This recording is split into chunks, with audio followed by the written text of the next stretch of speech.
আসসালামু আলাইকুম। আল্লাহ সর্বশক্তিমান। উদ্যোগ সৃষ্টি দক্ষ উন্নয়ন প্রকল্প বাস্তবায়ন চালাচ্ছি 2005 সাল থেকে।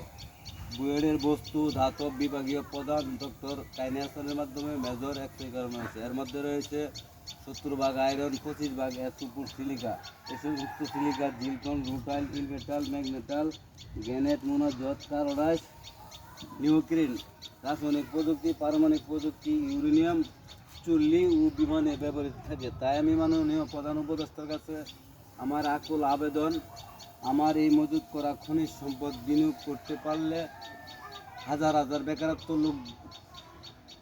লোক কাজে লাগিয়ে দেশ ও জাতিকে এক ধাপ এগিয়ে নিয়ে যাওয়া সম্ভব হবে। তাই আমি মাননীয় প্রধান উপদেষ্টা ডক্টর ইউনূস স্যারের কাছে আমার আকুল আবেদন, বাংলাদেশ বিনিয়োগ উন্নয়ন বিটা নির্বাহী চেয়ারম্যান বরাবর কাছে আমার আকুল আবেদন, আমার এই মজুত করা খনিজ সম্পদ বিনিয়োগ করতে পারলে হাজার হাজার বেকারত্ব লোক কাজে লাগিয়ে দেশ ও জাতিকে এক ধাপ এগিয়ে নেওয়া সম্ভব।